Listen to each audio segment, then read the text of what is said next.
black tax, your own tax system. We're talking about ways that you're being robbed just by using the monetary system. You would have never thought in your wildest dream that you was being robbed because of your use of money. You've been paid to live below your means. You can set up your own resource distribution system so that you have resources circulating between your network of people who have their hands on the ground, processing raw resources, producing things that they know that they're going to use between themselves, and they aren't going to charge each other for those things, for the use of those things. That's what we do in today's world under the monetary system, is straight backwards. So we're talking about getting back to autonomy. People talk about complete independence, where they don't have to depend on nobody for necessities. Only their network of people who understand that what they're contributing to is a quality of life that they're all going to be able to benefit from. See? So that's what we're getting after when it comes to black tax. We want to make sure that we take advantage of being able to pay ourselves a tax the same way we pay the federal government a tax. Then they come up with these programs that they're supposed to pick in your community to benefit the less fortunate people. See? So we want to be able to do those things for ourselves. So for some of you who have a large family, one of the things you want to be thinking about is having a family government. So you guys would essentially set up a trust and have that trust function in certain ways so that the money that you guys contribute to it will be similar to paying a tax to your own family, and you let those funds build up to the point where the trust is able to purchase certain things that are listed in the trust for purchase for the family. Like you paying a tax to your own family name so that you can have assets that will be inherited by your family. Right there in your family's name, never sold. You stipulated so that these things can't be sold, no one else can own it. This is how your trust is going to function. You're talking about homes for your families. Children's having children. Your grandkids going to have kids. You want places preserved for them. If you have this system set up for your family, as long as you're in the monetary system, you'll have assets and services that your family run that can immediately benefit your family. So we're talking about doing this on a massive scale, on a larger scale when it comes to black people all across the country, even across the globe, right? We're contributing to a tax system that's going to come right back to an economic means for black people globally, right? Because what has been taken away from black people by a global means, this is a global complicity taking place. Every time you hear someone talk about black people being on the lowest on the totem pole, that's because everyone's familiar with this racial bias towards black people. Give them the least. Offer them the least. Discriminate. Don't give them these jobs. If you give them credit or loans, give it to them at a higher rate. All of these things black people have been subject to all over the world. So at this particular point, while under the monetary system, one of the things they ought to be thinking about doing is paying a tax system to themselves, making sure that there is a company or companies that represent acquiring assets and services that get placed in the communities where people can see, because people are always talking about we got to see something, we got to be able to touch something, in order to make a contribution to something that people say is going to benefit us.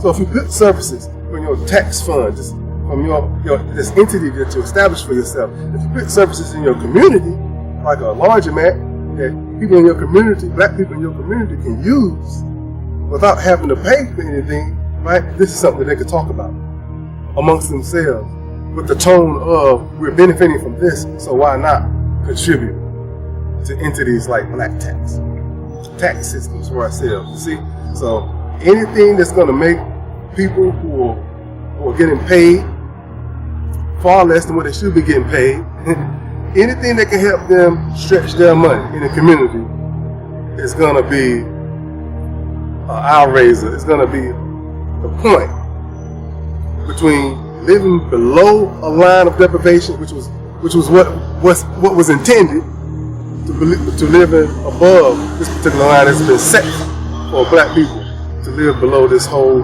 degradation and deprivation, this line of poverty. When so many people are living below, if you do your average, you'll see that there's nearly a systematic, when I say systematic, I'm talking about a conscious racial bias and a subconscious racial bias playing roles in making sure that black people stay at the bottom. Alright, so you want to put services in your community that people can benefit from, not just these laundromats, but auto mechanic shops, healthy cafes. We're not just talking about feeding homeless people, we're talking about places where people can become familiar with services that benefit us so that we can reach more people with the idea of contributing to Black Tax. See, so we can get involved in bigger things. The biggest things we want to be able to do is about our own counties.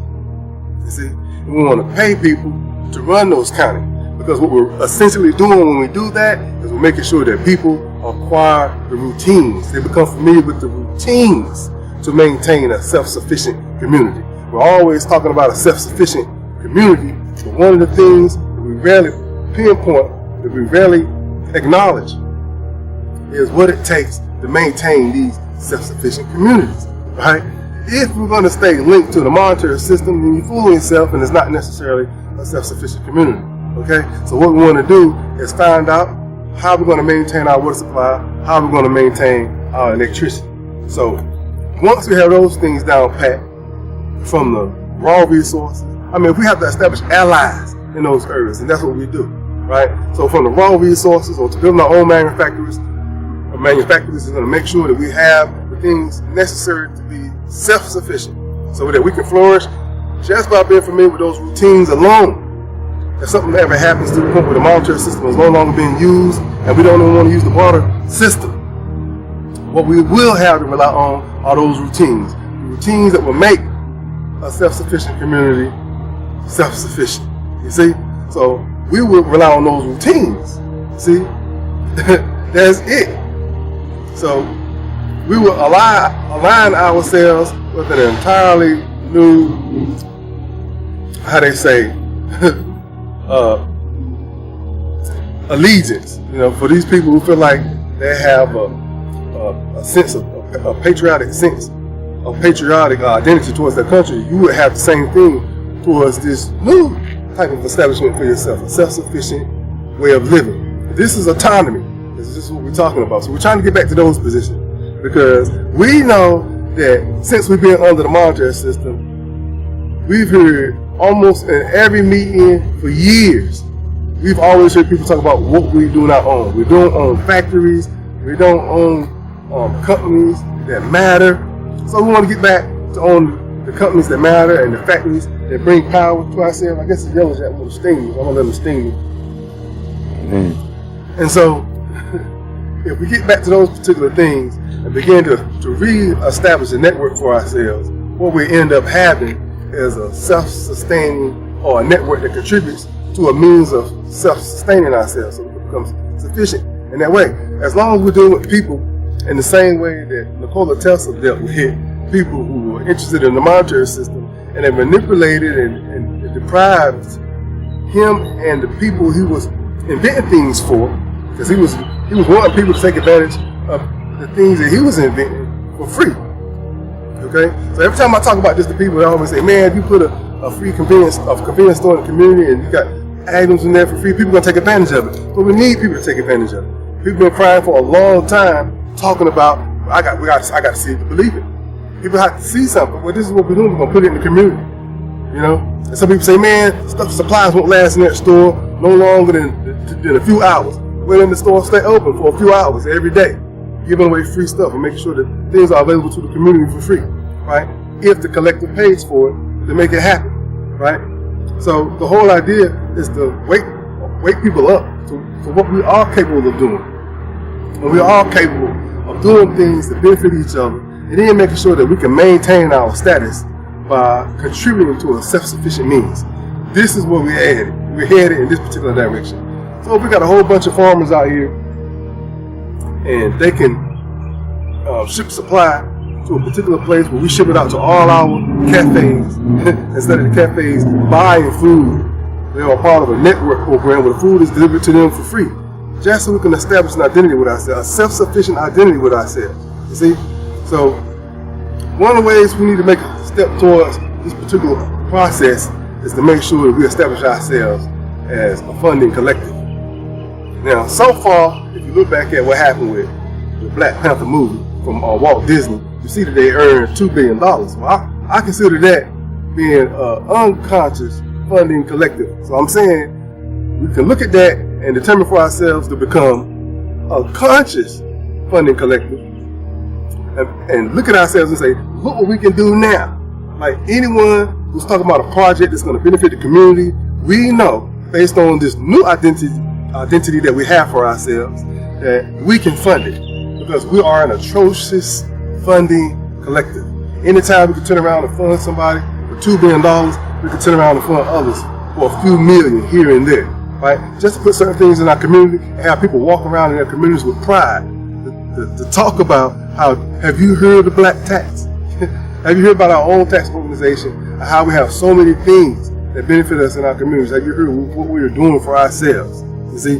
So when you have those things around, you create an element of pride for people. In the same way we used to try to use what would probably be considered now artificial means of having pride. And we have to reinstill people's value with Africa because the way the propaganda was so rich over here, people were beginning to hate themselves. They wanted to perm their hair. They wanted to be anything except for black people. You see? So now times kind of changing, and what we want people to be able to see is that now we can have a new particular pride, and we're talking about economics. A particular pride in economics, meaning our assets. What we're going to have in our assets, we will have an asset sharing program set up so that if you need supplies, even a vehicle, all you got to do is pick up the phone. If it's in your area, you'll have it. See? And then if you know that you have certain services all across the country, this is the talk of the town about how certain services are popping up all over the country in certain communities where people are benefiting from them without a cost, right? And how is this made available? Through BlackTax. Well, you continue to contribute and look forward to these communities popping up all over the place. And these communities pop up all over the place. You know you can go there and start spending time. Lo and behold, more things for us to talk about. So this is BlackTax in a nutshell. I get back at you with some more information.